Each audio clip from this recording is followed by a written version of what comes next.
Hello and welcome. Today I celebrate my birthday as well as another very great achievement for me, and that is celebrating 50 years in the greatest hobby in the world, which is model railroading. Now, why do you think that model railroading is such a great hobby? One of the reasons that I think it is such a great hobby is that it encompasses a lot of other hobbies as well. The first one that comes to mind as you look at the layout behind me, you will see that it is on a wooden baseboard, and carpentry is thus needed as a skill. The second that comes to mind is electrical and electronics, wiring in order to get power to the track for the trains to be able to run. That's another hobby within a hobby, and it can be great fun wiring the layout and getting trains running very, very well. The building of scenery and structures is another very rewarding hobby when you see things taking shape and coming together and you actually have your trains running through a realistic scene. That is very rewarding in itself. Another hobby that some people has actually taken a step further and made this their daily task and their sole source of income, and that is layout planning and track planning. Some guys plan the layout and they actually build it as well as professional layout builders.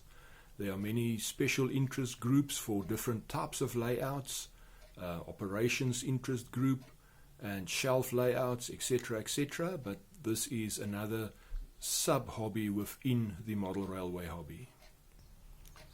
Another hobby within the model railway hobby is that of photography and videography. Some guys build modules or dioramas especially to photograph trains and locomotives in a realistic setting. Another very interesting aspect can be that of prototype and historical research. My own layout is set in a time frame from 1980 to 1990 in South Africa. Therefore, I have to research which locomotives had been running on the rails at that specific time. I know steam, diesel and electric motive power were all being used. Another very interesting aspect of model railroading is that of operation. Many people just enjoy what we would call rail fanning, sitting watching the trains run around in a circle through some scenery.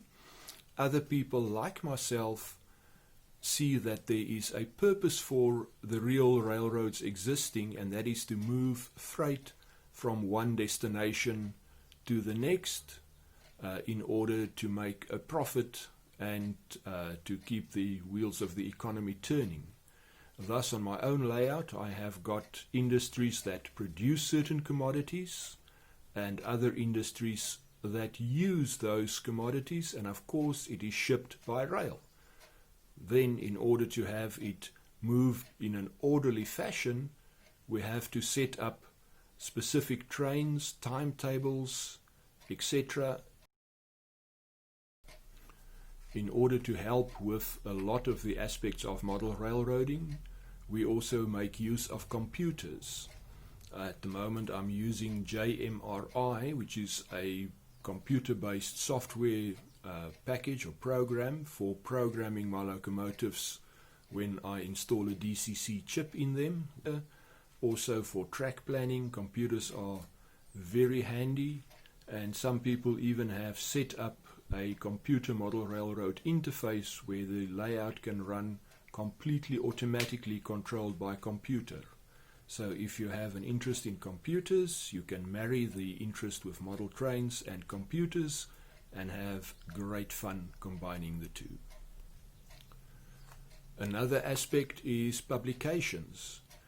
Many people enjoy writing, and you can write an article and have it published in the Model Railway Press about an interesting topic, and that's another way that the model railroad hobby is being very dynamic and not boring.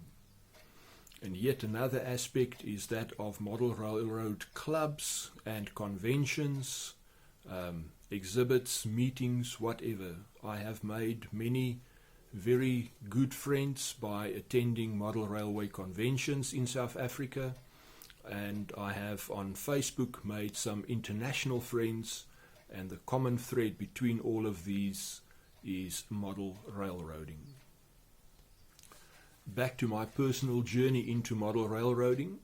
As a small child, I had plastic battery operated train sets, but for my 5th birthday my mum gave me a Lima train set with 2-rail HO scale DC with a locomotive that I actually still have. I will put a picture of it up on the video, and also 2 passenger coaches, of which one still survives, that I will also put a picture up, and a circle of track and a battery box. And that started us off in this hobby. And why I say us, my dad, or late dad, also got involved in the model railway hobby. Through 50 years in the hobby, I have had many layouts, different configurations, different areas where they had been. Some have worked, some haven't, so I'll just give you a quick rundown. Soon after I received this Lima train set, that was for my birthday in October. December it was added to with an electric train set, this time with a diesel of French or Italian prototype, and 2 more passenger coaches. So I had now 2 circles of track, 2 diesels and 4 passenger coaches, and I could power them electrically from the mains. Soon this expanded. Every birthday, every Christmas, I got more trains, more rolling stock, more locomotives, and soon my dad realized that the track is being damaged by being built on the floor and then taken apart and rebuilt. So we decided on having a layout in my bedroom on the floor on a 4x8 sheet of plywood, although this was actually 2 sheets of plywood, one stacked on top of the other one, making it a semi-double-deck layout. The top layer had a station, and it would go down to the bottom layer via a double slip, doing a folded figure 8 to extend the run a bit. Soon this layout became troublesome, as my grandma, who lived with us, complained that she had to step very carefully not to step on the trains and on the layout when she was in my bedroom, and so we moved the layout to the garage. And to solve the problem of the car having to be in the garage at night for security and insurance purposes, we opted for a hinging board that would fold up against the wall with the aid of pulleys and weights. And this layout was quite some layout. We actually started on some scenery on it. It had 2 stations, one against the wall where it hinged, and one against the other wall where it folded down. And if you stood looking at the layout, behind you was a massive control panel with illuminated push buttons for the electric switch machines, that you could push a button and the turnout would respond on the layout. It was fully signaled with 2 position red and green signal, one in every platform in the station and one at the entry to the station on each side. The signals were fully operational, and my dad, having been in the electronical field as his normal day-to-day work, very soon diodes came into the mix and the signals were directional. If the signal was red for a train coming into the station, the train departing against the red signal would not stop but continue running through with the aid of a diode. Then came slow down sections. If the signal was red, there was a section of track with a resistor in it that the train would automatically slow down and then stop and not come to a screeching halt from running at almost top speed, because at that stage we did not know about scale speeds or anything like that yet.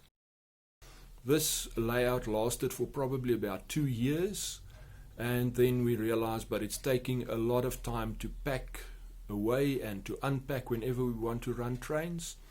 And in this time we have also become aware of model railway shops in our local area, and also a model railway club. So we joined up with the club, and we also became subscribers to the Model Roader magazine, which my dad had been a subscriber right up to his death. And through learning from the other members of the club and through the articles in the magazine, we very soon decided a shelf style layout would be the ultimate for the garage. My dad designed it, and sadly he could only manage to build 2 of the planned 5 stations before he passed away, but still those 2 stations gave us a lot of joy running trains just in and out of the station. And he did a lot of electronics work for it with block signaling. We also became aware of prototype modeling through our friends in the club, and since my dad worked for the South African Railways company, he decided that that would be a very good thing to follow the South African Railways prototype, as to get prototype information. All he had to do was to basically look out his window at work. He had rails running right next to his office where he was working, or his workshop. And where we grew up in Hartenbos, the railway line bordered the backyard of our house. So prototype information was quite easy to come by. Prototype modeling during the 1970s was not easy, because nobody was making in the early 70s any South African Railways prototype locomotives or rolling stock. Then an Italian manufacturer by the name of Lima stepped in, and they started producing some rolling stock and some coaches, the Transkaroo set, and also a few South African locomotives, notably the electric unit known as a 5E, and they produced this in 2 different liveries, the blue one that pulled the blue train, and also a red one that was used on the freight lines. And the red ones would also occasionally pull the Transkaroo. Steam locomotives were not produced until the late or mid-70s, so my dad decided to scratch build or kit bash a Lima steam locomotive into a South African 15F locomotive lookalike, and I think he did a sterling job. I eventually, after a couple of years, removed the Lima motor and replaced it with a Protoscap motor, which is a much better running motor, more power and less current draw. And so, and this locomotive is still running also probably about 45 years or so after it was originally built. Then onto the market came a British company doing model kits in white metal and brass. They already did a lot of British locomotives, and they started producing South African locomotives, the company known as DJH. The prices were quite high, but my dad managed to buy a 6J class and also a 19D class from this company, as well as a very unique SN3.5 Renoster model of a 19D with the torpedo tender or the long water tank. That, unfortunately, because it is a bit oversized for my layout, I'm in HO scale, and that was S scale narrow gauge. It would run on the track gauge, but the scale is totally wrong. I eventually had to sell it. In 1992, I took up employment as a full-time pastor at a church in Uitenhage, and very soon I started my first, shall I say, solo layout without my dad's help, and I happened to take an interest in the North American railways, modeling the Missouri, Kansas, Texas layout or railway, and quite soon I had a layout set up in the outside room that was about 2.5 by 3 meters or about 10 by 12 foot, and this soon became too small, and I moved the layout to the garage, where it encircled the garage on a shelf system, just being single deck, and it had a swing bridge across the garage door. This layout on the Missouri, Kansas, Texas prototype would see operation. Every second Monday morning, a group of my friends, between 4 to 6 of them, would arrive, and we would run up to 8 trains, all according to a timetable, and with each truck in the train having a specific destination and a specific origin, and certain trains being scheduled to run in a certain direction, picking up the trucks, delivering them to their destinations, to the consumers. And believe you me, we had a lot of fun. Moved to Bloemfontein. There I did not have a layout, but I took up another hobby within the hobby, and that is to repair and maintain model trains. Especially the locomotives need a lot of servicing and sometimes some extra work, especially when it comes to installing a DCC decoder. So the hobby has really grown in leaps and bounds in the 50 years that I've been involved in it. I've had many different layouts. My current layout is still under construction, and I'm hoping that within the next 2 years the track work will be finished, and thereafter the scenery. The bottom level of a 2-level layout, again encircling the garage. The bottom level scenery is close to complete, but not 100% yet. And the second level, the first station, is about 90% built, the track laid, etc. And the second station, the cork has been laid out as a sub-road bed. The third station, I still need to buy the wood for the base for the third station, but the track I've already bought and the plan is already drawn up, so I am just waiting for the baseboard, etc. And then hopefully when all of that is complete, I can do another update video showing the completed layout. On the 4th of January next year, 2021, will be 4 years on the current layout, and I do feel that I've accomplished quite a bit on this layout in that short time. Walled by a 25 condenser.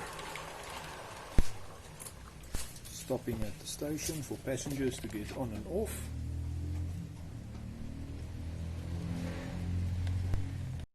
Greeted by a green signal coming into Waterkloof.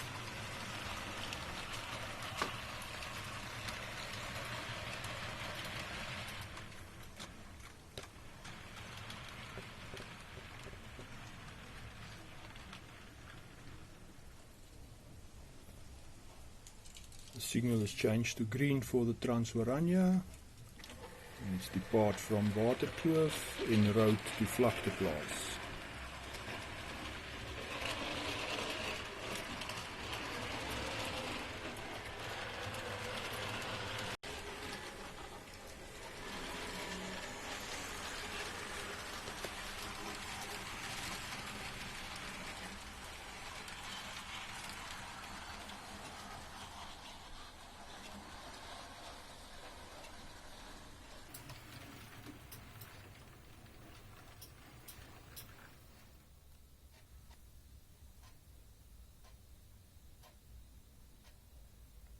Thank you, and I trust that you too will take an interest in the most wonderful hobby in the world.